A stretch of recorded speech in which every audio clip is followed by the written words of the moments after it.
신구약 전체에 계시된 주 예수 그리스도에 관한 진리. 자, 지난 시간에 이어서 이 전천년주의적 배열로 지금 이렇게 시편이 이렇게 다 순서가 잡혀 있었다고 말씀드렸죠. 그래서 우리가 지난 시간에는 이제 대환란, 땅에는 대환란이 있는 동시에 하늘에서는 우리 교회가 그리스도의 심판석을 거치고, 그리고 대환란 끝 어느 지점에는 어린 양의 혼인식, 정말 아버지 하나님이 그 하나뿐인 아들을 위해 계획하신 위대한 혼인식이 천상에서 이루어진다 그랬죠. 그래서 거기에는 하나님의 가족들이 참여하고, 이제 그 어린 양의 혼인식이 끝나면 이제 어떻게 합니까? 예수 그리스도께서 흰말을 타시고 이제 지상 재림을 하시는 거죠. 그리고 그분의 뒤를 이제 우리 성도들이 뒤따른다라는 거죠. 바로 이 하나님의 군대가 이제 지상에 내려오는 게 바로 재림이에요. 그럼 왜 내려올까요? 이제 신랑이신 예수님과 신부인 교회는 일종의 그러한 밀월 여행을 가는 거예요.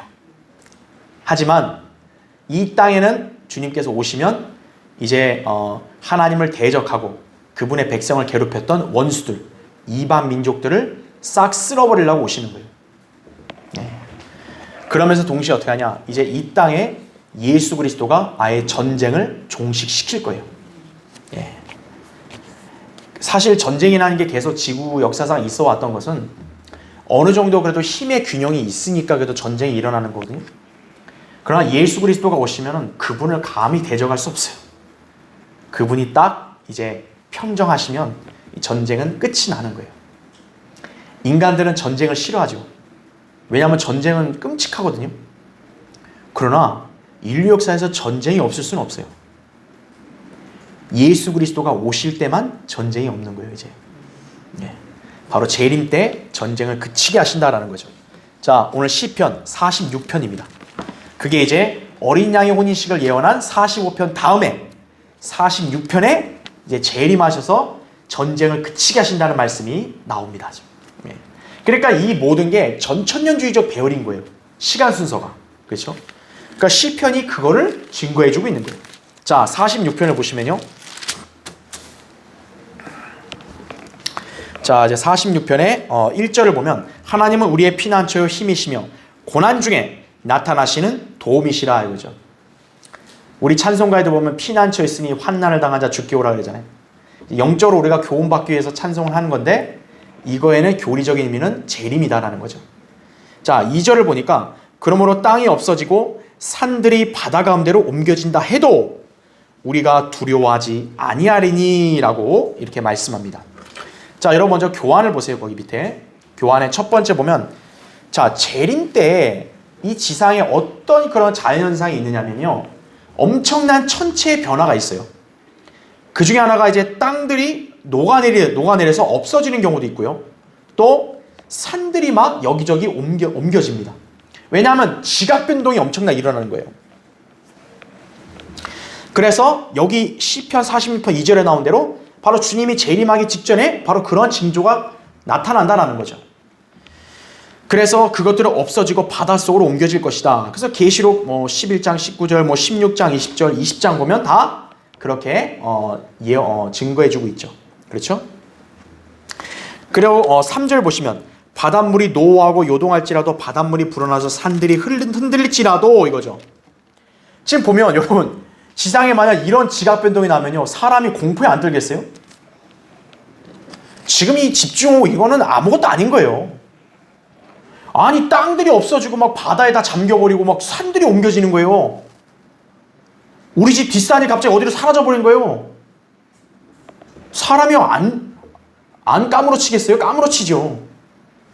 그럼에도 불구하고 어떻다는 거죠? 여기 나온 대로 3절에 우리가 두려워하지 아니하리라. 우리 이스라엘 백성은 그 대환란의 엄청난 지각 변동 속에서도 두려워하지 않는다라는 거죠. 왜냐하면 하나님은 그들을 지키시고 보호하시니까요. 그래서 여기 나온 셀라라는 단어를 통해서 우리 다시 한번 이게 재림에 관한 예언임을 확증한다라는 거죠. 자, 실제로 그 고난이요, 지진, 해일, 화산 폭발일지라도 우리가 어떻게 될지 몰라요. 진짜 말 그대로 어떤 자연재해로 이런 지각병이 날지는 몰라요. 그러나 하나님은 여전히 하나님이시다라는 거죠. 그리고 그분은 여전히 나타나시는 도움이시다 이거죠. 예. 그래서 이 구절이 교리적으로는 재림이지만 영적으로는 이 교회 시대에 우리도 이걸로 도전받고 교훈을 삼을 수 있는 거예요. 여러분의 생에 어떤 위협이 닥친다 할지라도요, 하나님은 여전히 우리의 하나님이신 거예요. 하나님은 우리에게 고난 중에 나타나시는 도움이신 거예요. 그러니까 인간이 위기에 처했을 때요, 쓰잘데없는 짓 할 필요 없어요.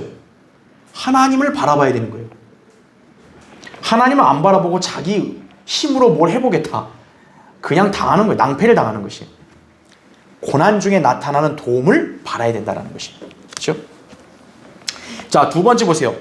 4절에도 보니까 강이 있으니 그 신애들이 하나님의 도성 지극히 높으신 분의 성막들의 성소를 기쁘게 할 것이라 그랬습니다.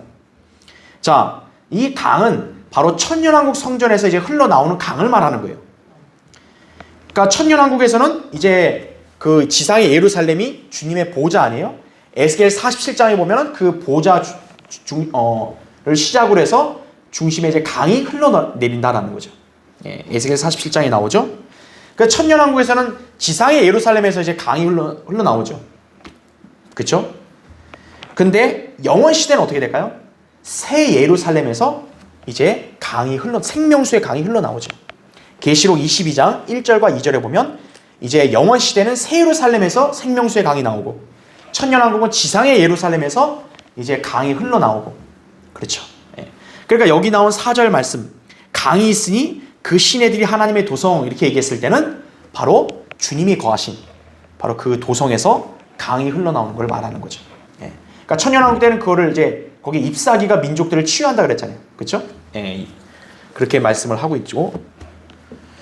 자, 세 번째 보세요. 자, 그래서 지금 이게 재림 때 있을 일을 계속 말씀하시고, 자, 세 번째 보면 아마겟돈 전쟁의 그 치열한 모습과 승리하시는 모습이 그려진다라고 이렇게 나옵니다. 여러분 거기 8절 한번 보세요. 8절. 6절부터 볼게요. 6절. 이방이 경노하고 나라들이 요동하였으나 주께서 음성을 내시니 땅이 녹아도다 이거죠. 여러분 하나님이 한번 음성을 내면요, 이런 위력이 있는 거예요. 7절을 보세요. 만군의 주께서 우리와 함께 계시니 야곱의 하나님은 우리의 피난처시라 셀라 그랬죠. 다시 한번 셀라가 나옴으로써 재림 때 유대인들에게 해당되는 말씀인 걸 알 수 있는 거죠. 그렇죠? 그 다음에 8절 보세요. 와서 주의 역사, 즉 그가 땅을 황폐케 하신 것을 보라. 자, 9절을 보세요. 그가 땅끝까지 전쟁들을 그치게 하시나니 그랬습니다.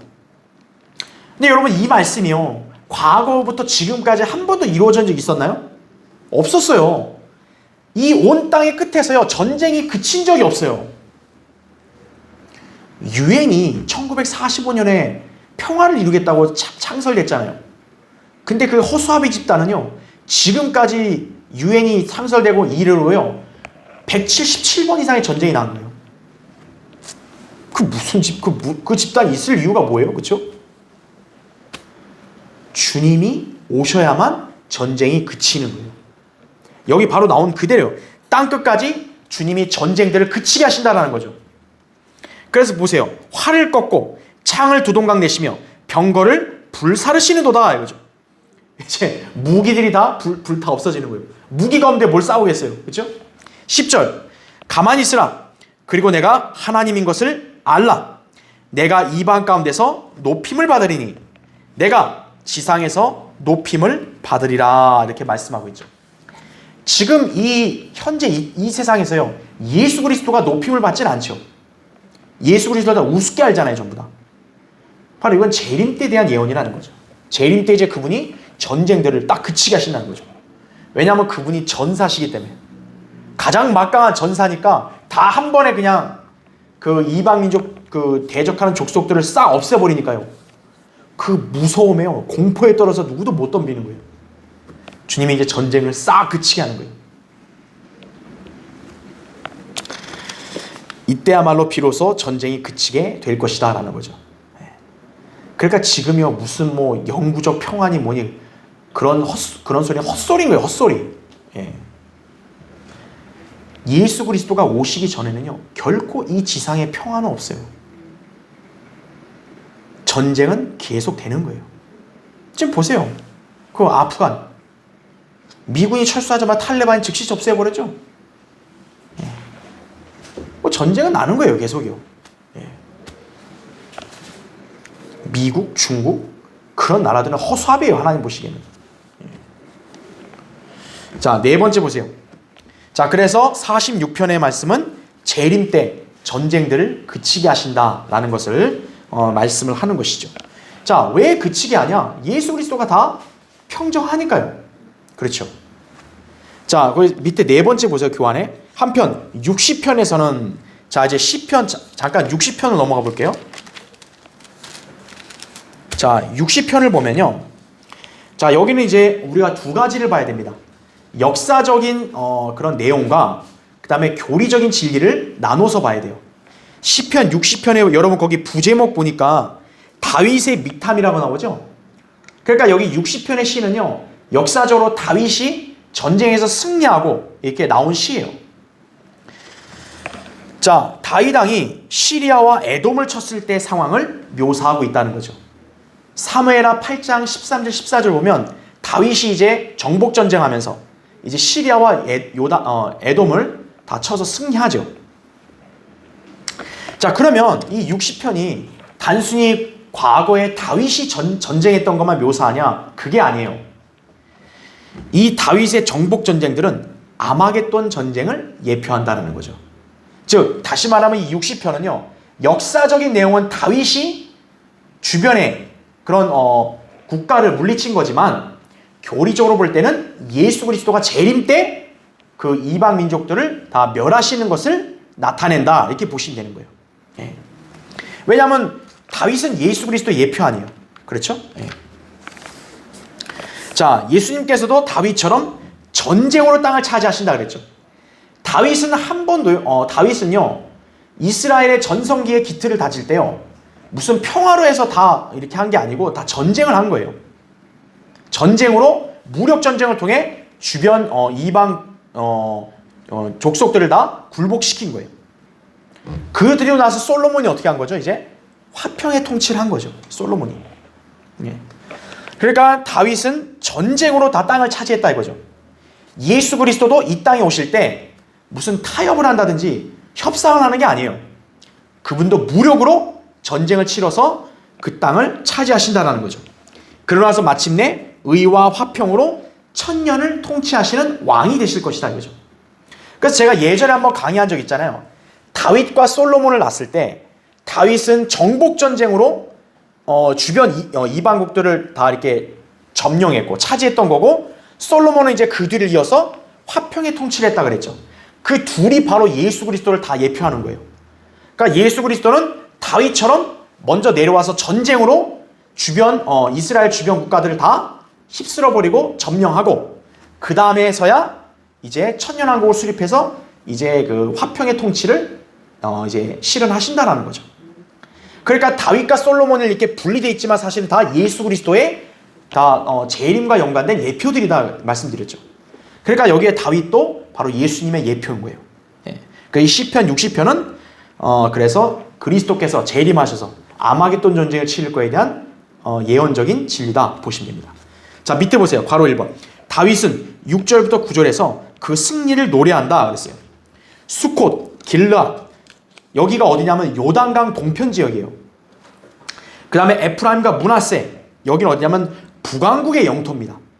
북쪽이죠. 이스라엘 북쪽. 그 다음에 모압과 에돔과 필리스티아, 여기는 뭐 모압, 에돔은 다시 그 아래 동쪽이고, 또 에돔은 남쪽이고, 필리스티아는 오늘날 소위 이제 팔레스타인 땅, 거기라 보시면 되겠죠.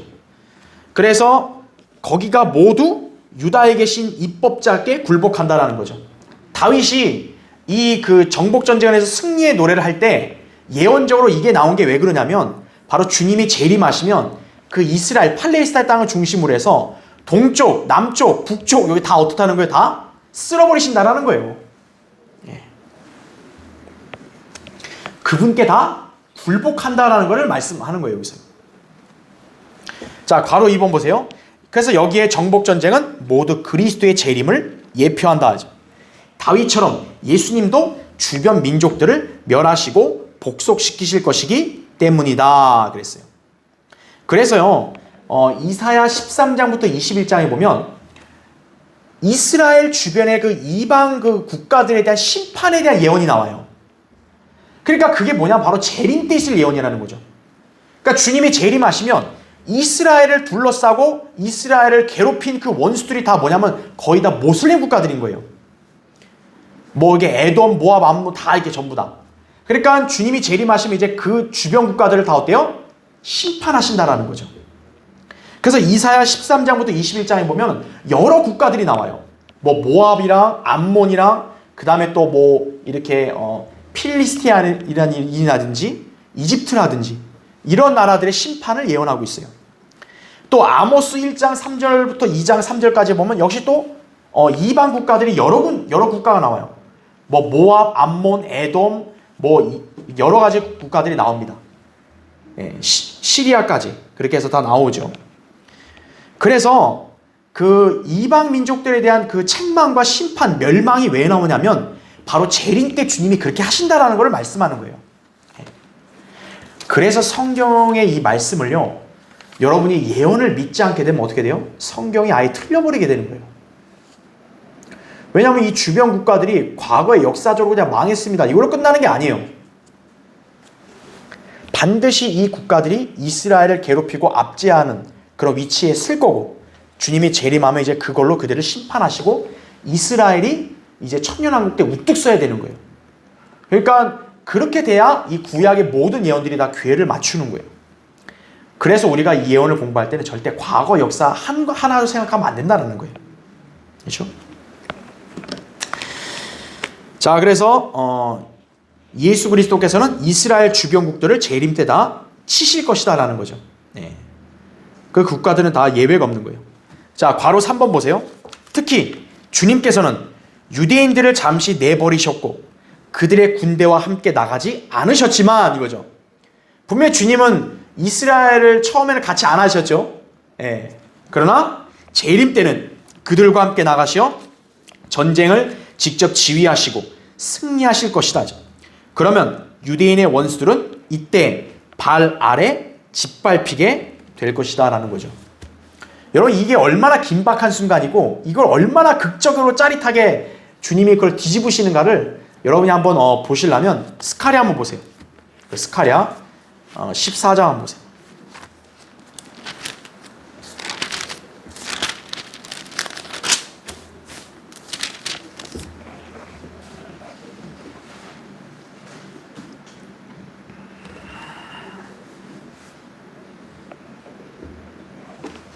자, 스가랴 거기 14장 1절부터 제가 3절 읽을 테니까 잘 보세요.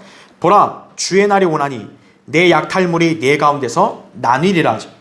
내가 모든 민족들을 모아 예루살렘을 대적하여 싸우게 하리라 하죠. 자, 지금 여기 보면요, 이방 민족들을 예루살렘으로 모아서 예루살렘을 대적하게 하시는 분이 누구예요? 지금 주님이 그렇게 하신다라는 거예요.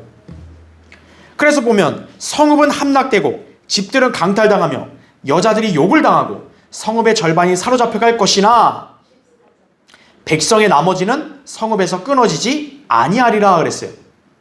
지금 여기 보면 주님이 그 민족들을 모아서 예루살렘을 치게 하니까 예루살렘에서 지금 여기 보면 성읍 함락되고 집들 강탈당하고 여자들이 욕을 당하고 성읍의 절반이 사로잡혀 갔어요. 얼마나 끔찍한 고난이에요. 비참한 그런 광경이에요. 그런데 이스라엘이 아예 멸절되나요? 그렇지 않아요. 나머지 보니까 뭐라 하나요? 백성의 나머지는 성읍에서 끊어졌대요? 안 끊어졌대요? 안 끊어졌다는 거죠. 이스라엘이 멸절되지 않은 거예요. 자, 밑에 3절을 보세요. 그때에, 자, 이스라엘이 지금 엄청나게 당하고 있는 이때 주께서 나가 그 민족들을 대적하여 싸우시리니 전쟁의 날에 싸우셨을 때처럼 하시리라 이렇게 말씀하죠. 자, 이제 그때가 되니까 어때요? 주님이 나가서 그 민족들을 대항하여 싸우신다 이거죠. 그러면 싸우실 때 어떻게 되겠어요? 주님이 단숨에 그들을 다 멸절시켜버리겠죠. 예. 이스라엘의 입장에서 볼 때는 이게 얼마나 진짜 극적인 거예요. 그렇죠. 예. 유대인의 원수들은 이때 이제 발 아래 짓밟히게 될 것이다라는 그런 내용이 여기서 우리가 확인이 될 수 있는 거죠. 또 우리가 잘 아는 구절이지만 계시록 19장 11절 16절 보면은 이제 흰말 타신 예수님이 성도들과 함께 내려와서 아마겟돈 전쟁에서 그들을 다 쓸어버리시죠. 그렇죠. 예. 그러니까 이스라엘에게는 급박한 상황에서 이제 갑작스레 주님이 내려오셔서 한숨에 다 쓸어버리시는 거예요. 얼마나 이게 참 놀라운 그런 광경입니까, 그렇죠? 예. 자, 나머지 구절들은 여러분이 찾아보시면 되고요. 괄호 4번 보세요.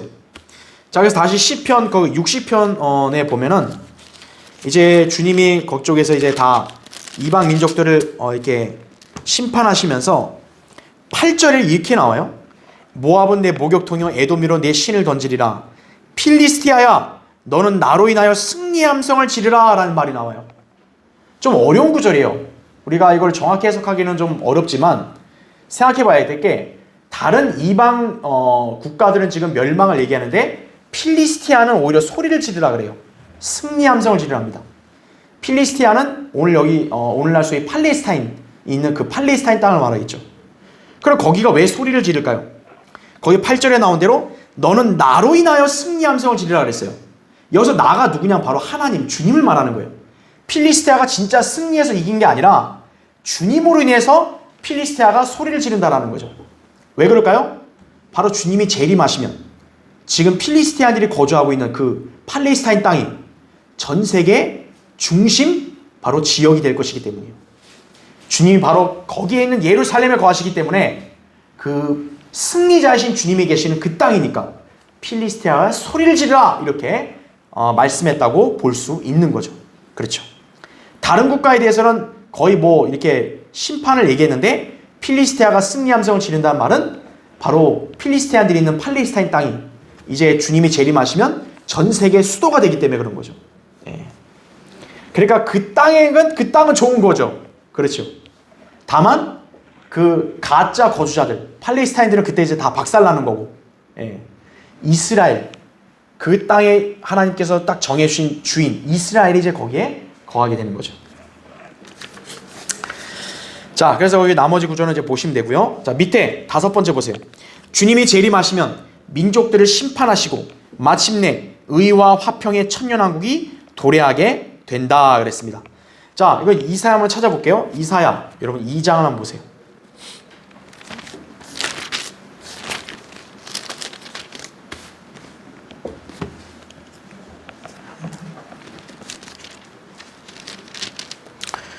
여러분이 천년왕국에 대해서요, 특히 이제 예루살렘이 전 세계 수도가 되고, 그렇죠?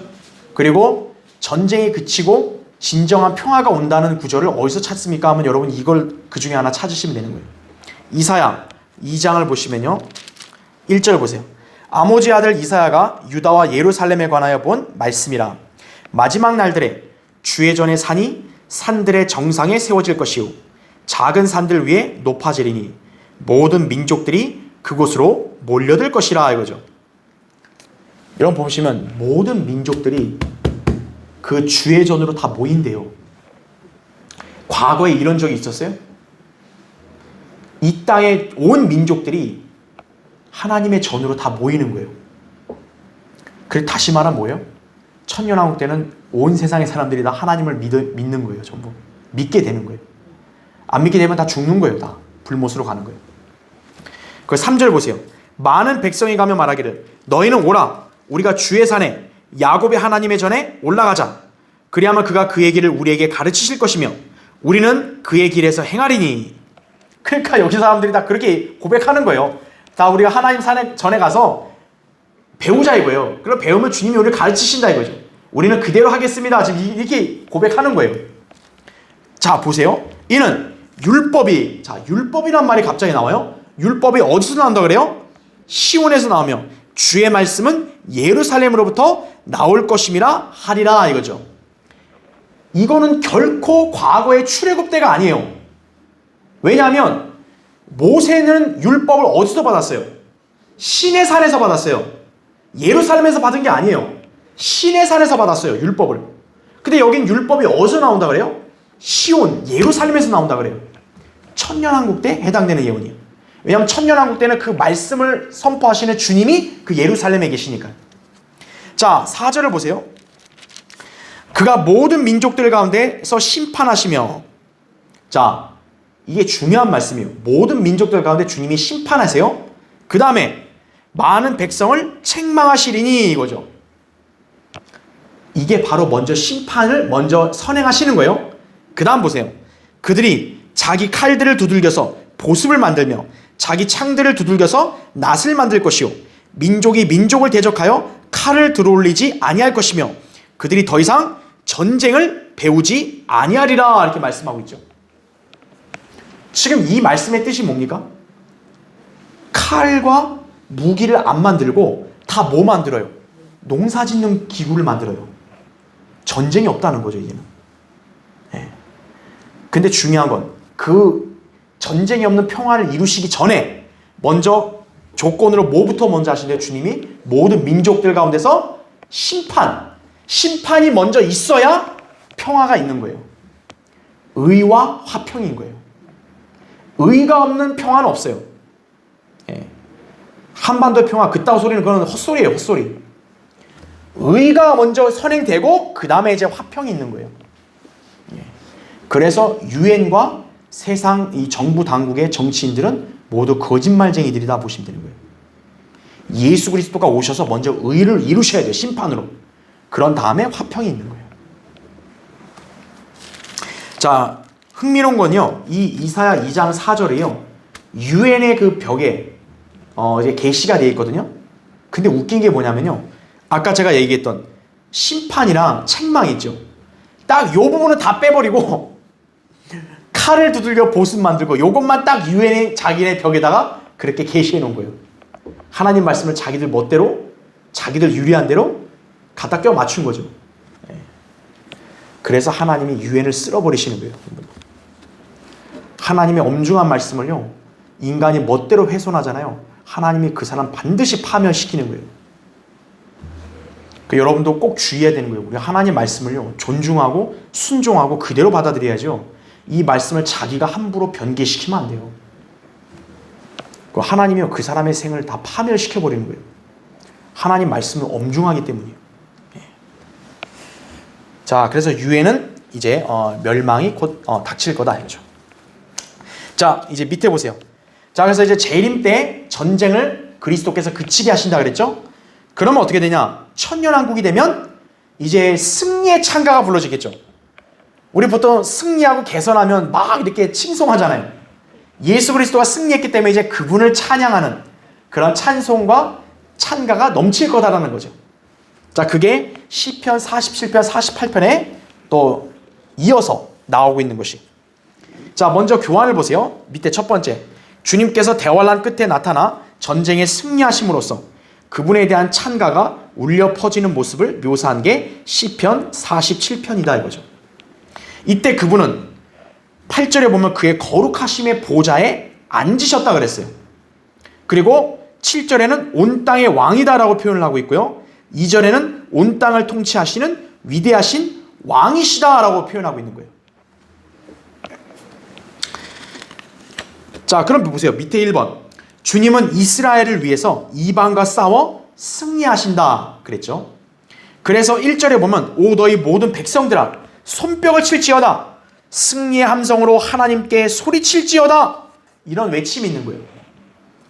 왜 백성들에게 소리 질러야 했겠어요? 너희들 왜 승리하셨다 이거예요. 네. 자, 이것은 결국 교회 시대에 성취된 적이 없어요. 그래서 제가 늘 강조드리는 게 시편의 말씀을요, 여러분 교회 시대에다 무조건 적용시키면 교리적으로 오류를 범하는 거예요. 교회 시대에 온 백성들이, 땅의 백성들이 주님께 손뼉 친 적이 없어요. 이 말씀은 장차 재림 때 국제연합, 유엔의 멸망과 시온주의가 이루어질 때 성취될 것이다 라는 거죠. 지금 세상은 어떻죠? 시온주의가 아니라 반시온주의, 반유대주의예요. 유대인은 지상에서 없어져야 된다라는 게 유엔과 특히 모슬렘 국가들의 신념이에요. 그러나 재림 때는 이제 그런 유엔이나 민족들을 주님이 다 멸하시고 시온주의가 지상에 중심이 될 거라는 거죠. 바로 유대인 중심이 된다는 거예요. 불공평한데요? 우리가 예수님 좀 탄핵 좀 해야겠는데요? 그따위 소리 했다가는 바로 그냥 불못으로 가는 거예요. 데모한다고 설쳤다가는 그때 바로 그냥 가는 거예요. 그때는. 여러분 골로 간단 말 들어봤잖아요. 진짜 골로 가는 거예요. 그때요. 그렇게 까불다가요. 지금 이 세상에서 하는 걸 보면요. 정말 가소로워요. 그 인간들이 하는 행태를 보면. 예수 그리스도가 오셔서 통치하시면 완벽한 통치예요. 누구도 토달할 수 없어요. 자, 다음 페이지 보세요. 괄호 2번. 그래서 본문에는 천년왕국의 유업. 자, 4절에 보니까 아까 우리 시편 그 47편 4절에 보면 유업이란 말이 나와요. 백성의 유업이란 말이요. 우리의 유업. 그러니까 천년왕국의 유업과 그 다음에 9절을 보면은 아브라함의 하나님의 백성이란 말이 나옵니다. 아브라함의 하나님의 백성. 바로 그게 누굽니까? 유대인들이죠. 이스라엘이죠. 아브라함에게 약속된 땅에 사는 바로 이 이스라엘이 눈에 보이게 된다라는 거죠. 그래서 여기 47편이 바로 천년왕국에 대한 예언이다라는 거예요. 특히 아까 제가 방금 언급했던 거룩하심의 보좌라는 말이 있어요. 자, 여기 한번 보면요. 지금 우리가 시편을 보면요.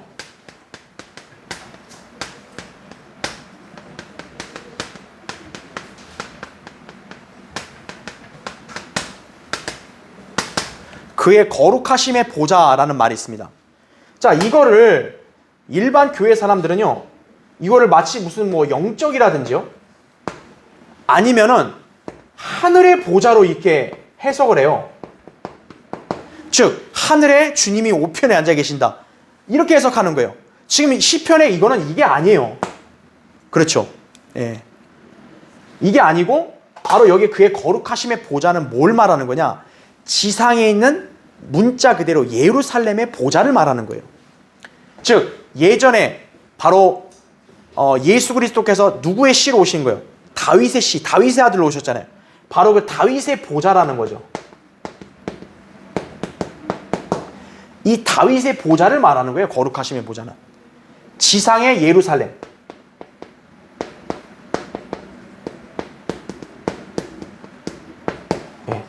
지상의 예루살렘에 있는 다윗의 보좌를 말하는 거예요.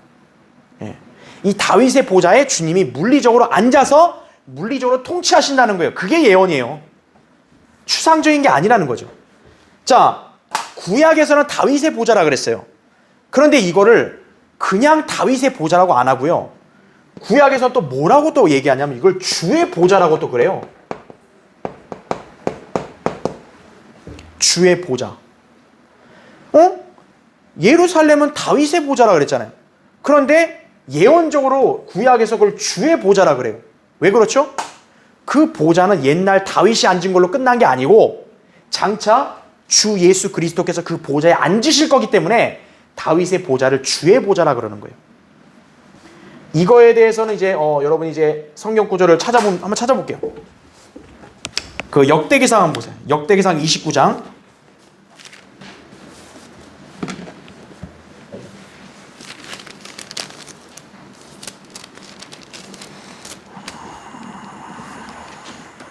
23절 보세요.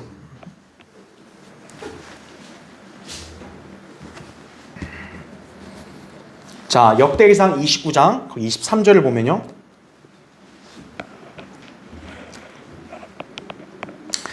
자, 역대기상 29장 23절에 솔로몬이 그의 아버지 다윗을 대신하여, 자 보세요. 어떤 표현이 나오죠? 왕으로서 어디에 앉았다 그래요?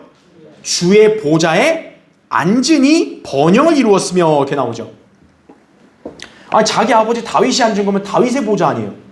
그런데 이걸 주의 보좌라 그러죠. 바로 왜 그러냐면은 그것이 장차 주 예수 그리스도께서 앉으실 거기 때문이에요. 예. 자, 그래서 또 하나 찾아볼게요. 예레미야 33장을 보세요.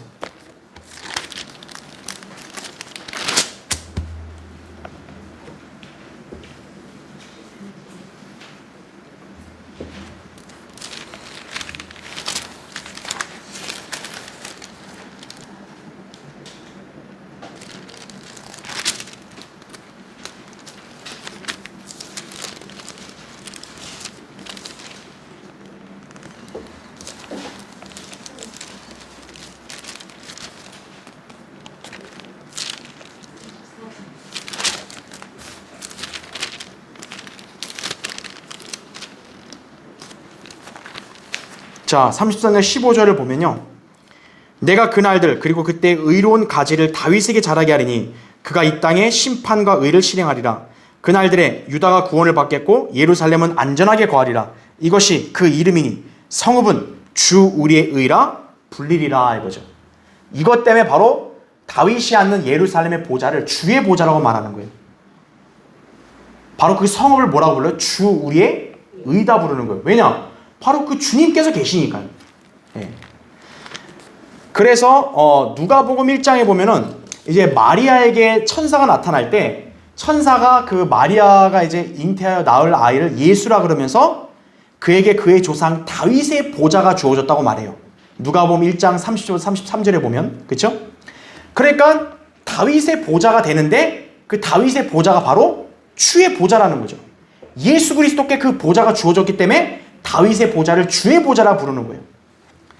그래서 마태복음 19장 28절이나 25장 31절에 보면 그의 영광의 보좌, 인자가 그러니까 예수님이 자신을 말씀하실 때 인자가 영광의 보좌에 앉는다 그래요. 바로 그 영광의 보좌가 다윗의 보좌, 주의 보좌를 말하는 거예요. 그러니까 이거를 구분할 수 있어야 돼요. 지금 교회 시대는 주님이 하늘에 있는 우편의 보좌에 앉아 계시는 거고 재림 때는 지상에 다윗의 보좌에 앉으시는 거예요. 그걸 마태복음에서는 영광의 보좌라 그런 거고요. 여기서는 거룩하심의 보좌라 그런 거고요. 그리고 누가복음에는 그걸 다윗의 보좌라 그럼으로써 다시 한번 우리에게 그 개념을 딱 확인시켜 주는 거예요. 예. 그렇게 여러분이 이해하시면 되겠습니다. 자, 교환 이제 괄호서 한번 보세요. 결국 천년왕국 때 주님께서는 이방을 치리하시며 그의 거룩하심의 보좌에 앉아 온 땅을 통치하실 것이다 이거죠. 그게 이제 우리 47편의 9절에 나온 말씀이거든요. 그러면 자 뭐라고 또 나오냐면 땅의 방패들은 하나님의 것이 되면서 그분이 높임을 받으실 것이다 그랬어요. 47편 9절에 보면 땅의 방패들이 하나님의 것이 된다 그래요. 자, 이거는 좀 어렵지만 여러분에게 간단히 설명드릴게요. 두 가지 개념이 있어요. 일단 방패는요 모양을 보면요 약간 좀 이렇게 예를 들어 예전부터 뭐냐면 족보, 그런 족보의 그런 문양과 비슷하게 생겼거든요. 그래서 여기서 땅의 방패라 했을 때는 이방인들의 족보, 즉 아담부터 거슬러 올라가는 모든 그런 온 땅의 이방인들 있죠. 그 이방인들이 하나님의 것이 될 거다라는 의미로 해석할 수도 있어요. 그게 첫 번째고, 또 한 가지는 어떤 의미냐면 방패, 문자 그대로 방패, 무기인 거죠. 즉 전쟁에서 승자를 위한 승전의 전리품으로 볼 수도 있는 거예요. 예. 우리 보통 이제 여러분 챔피언 되면 뭐 이렇게 격투기에서 챔피언 되면 뭐 얻어요? 승리 이거 벨트 있잖아요. 이게 딱 표시 아니에요. 내가 승자했다. 그런 개념으로도 혹시나 해석할 수 있다라는 거죠. 예. 그러니까 두 가지 개념 중에서 가능성이 있는 게 있겠죠, 그렇죠? 예. 그러니까 어쨌든 바로 승리의 표식이라는 거죠. 주님이 이 땅에 와서 재림하시고 전쟁을 다 이겨서 이제 온 땅이 어떻게 돼요? 다 주님의 것이 되는 거예요. 그러니까 그분의 것이 되니까 그분이 이제 승리의 영광을 받으시는 거죠. 그래서 땅의 방패가 주의 것이 된다라는 말을 우리가 어떤 구절과 연관시키면 되냐면 요한계시록 11장 15절과 연관시키면 돼요. 그 구절이 어떤 뜻이냐면 이 세상의 나라들이 우리 주와 그의 그리스도의 왕국들이 되어서 그분이 영원 무궁토록 통치하시리라, 그렇게 나오거든요. 이 세상 나라들이 누구게 된다 그래요? 주와 그리스도의 왕국이 된다 그랬죠. 바로 이거와 이렇게 일맥상통한다, 이렇게 여러분 보시면 되는 거예요. 땅의 방패들이 주의 것 된다, 그렇게 같이 연결시키면 됩니다. 자, 그래서 그게 이제 47편에서 우리가 볼 수 있는 예언적 진리고요. 자, 두 번째 보세요. 48편, 시편 48편에서도 이어서 승리하신 하나님을 찬양하고, 특히 48편에는 어떤 게 언급되냐면요, 그분의 아름다운 도성이 언급돼요. 자, 주님의 아름다운 도성을 노래해요. 여러분 거기 48편 한번 보세요. 48편 1절과 2절 보세요.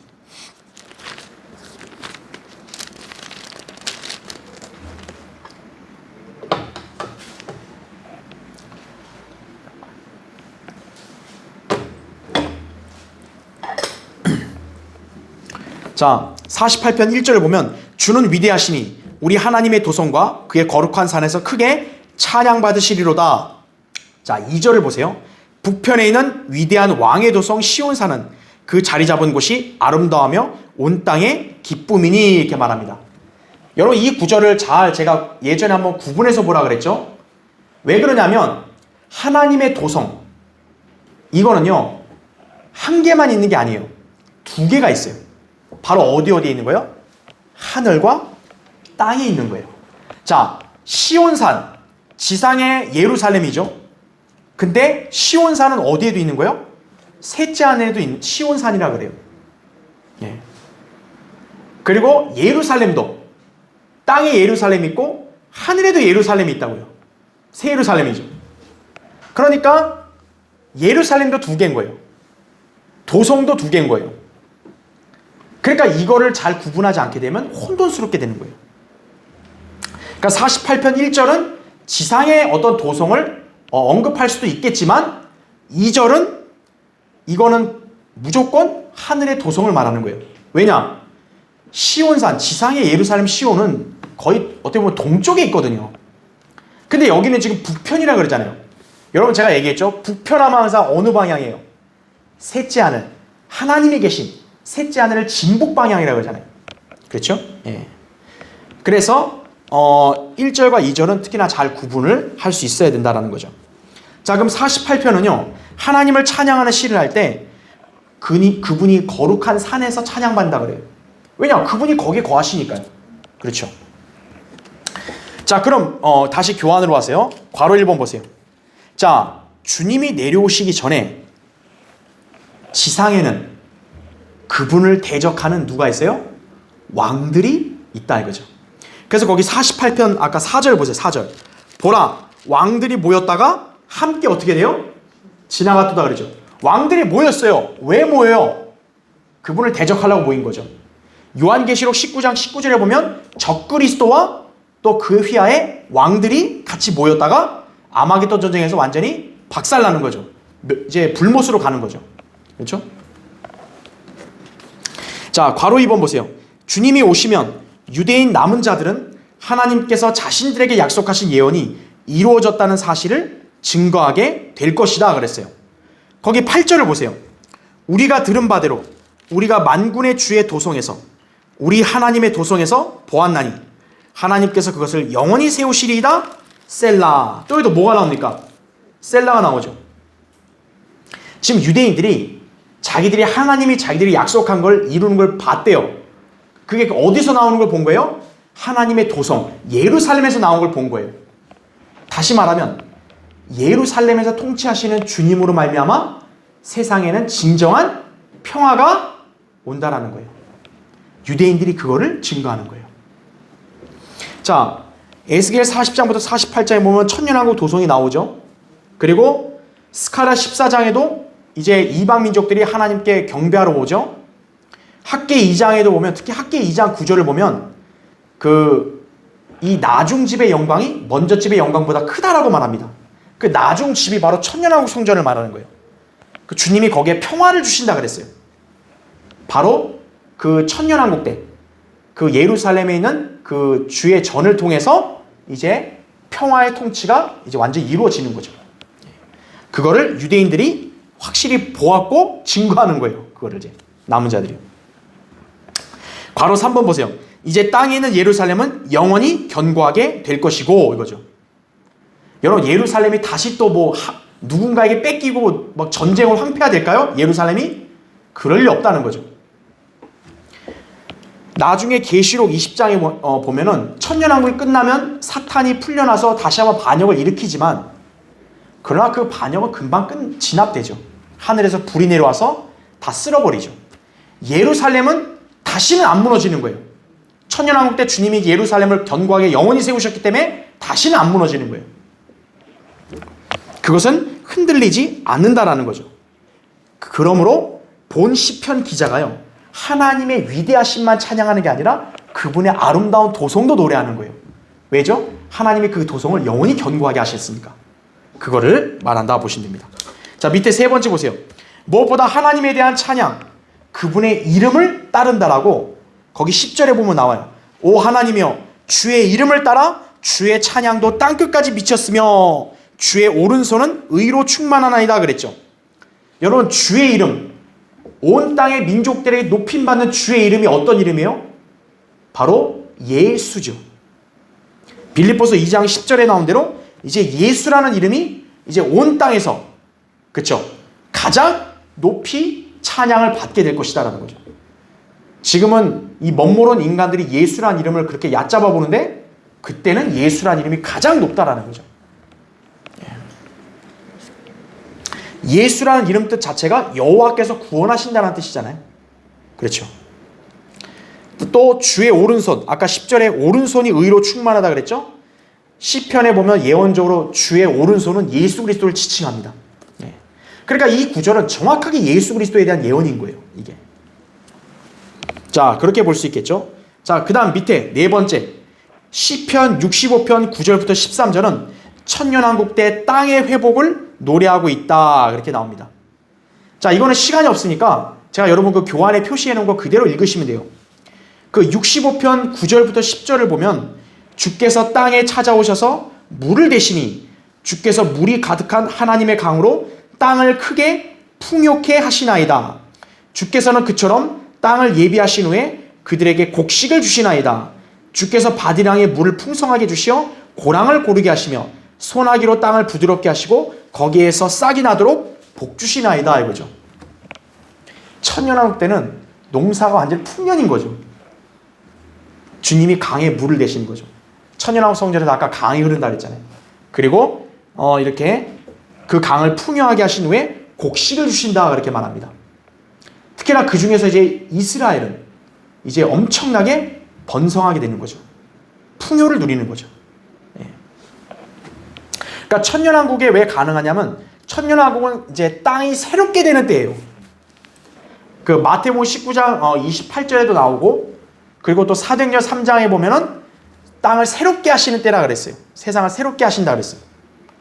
그러니까 천년왕국 다가올 세상은 땅이 회복되니까 이렇게 풍요를 누릴 수가 있는 거죠. 지금처럼 이렇게 날씨가 엉망진창이 돼가지고 무슨 이렇게 야채 먹기 어려운 그런 상황이 아니라는 거죠. 예. 자, 그래서 여러분 그 나머지 구절 찾아보시면 되고요. 다섯 번째 보세요. 시편 66편, 67편은 천년왕국의 왕을 찬양하는 모습을 또 보여준다 그랬어요. 67편 4절에 보면 오 민족들이 즐거워하고 기쁨으로 노래하게 하소서. 이는 주께서 백성들을 의롭게 판단하시며 땅 위의 민족들을 통치하실 것이기 때문이다, 이거예요. 여러분이 67편을 나중에 읽어보시면 거기에 나오는 단어들이 천년왕국의 특징들을 나타내요.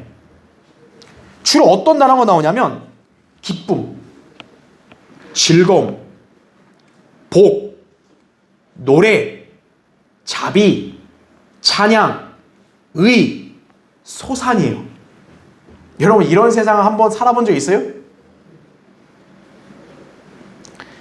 이 왕국은 소위 말하는 황금시대예요. 바로 진정한 유토피아예요, 이게. 이 땅에 어떤 인간도 감히 이 왕국을 흉내낼 수 없는 거예요. 자, 바로 이거는 하늘에서의 통치나 무슨 영적인 걸 말하는 게 아니에요. 이 지상에, 천년왕국의 이 지상에서 이루어질 바로 통치의 특성이라는 거죠. 이 통치가 바로 어디에서 나오냐? 영광의 보좌, 즉 다윗의 보좌에 앉아 계신 예수 그리스도를 통해서 나온다는 거예요. 자, 예루살렘이라는 단어의 뜻이 뭡니까? 화평이라는 뜻이거든요. 화평의 성읍이라는 뜻이거든요. 근데 참 아이러니하게도 예루살렘은 엄청난 전쟁으로 주인이 수도 없이 바뀌었어요. 아니, 이름이란 단어 뜻은 화평인데 완전히 그 뜻, 이름과 반대로 갔잖아요. 근데 주님이 오시면 이제 어떻게 되는 거예요? 화평의 성읍이 되는 거예요. 네. 그러면 주님께서는 이제 전쟁 무기들이 그것을 다 부수실 것이다 라는 거죠. 이제는 전쟁이 없기 때문에 불안도 없고, 그렇죠. 자연재해 이제 그런 게 없는 거죠. 그러니까 어떻게 돼요? 땅은 이렇게 기름지고 풍요롭고 이런 세상을 사는 거예요. 이런 세상을 만들어 주신 분이 있는데 찬양 안 하면 그 정상이 아니죠. 그러니까 천년왕국 때는 비정상인 인간들은 이제 못 살고 이제 지옥으로 가는 거예요, 다 불못으로. 네. 이 땅에 지금 이렇게 설쳐되는 그런 정치인들은 이 천년왕국에 발도 못 붙이는 거예요. 네. 그러니까 여러분은 주님이 오시는 것을 이렇게 왜 고대하라 그러냐? 성경을 알면 여러분이 고대 안 할 수가 없는 거예요. 그걸 여러분이 기억하셔야 되겠죠. 그렇죠? 자, 다음 시간에 계속하겠습니다.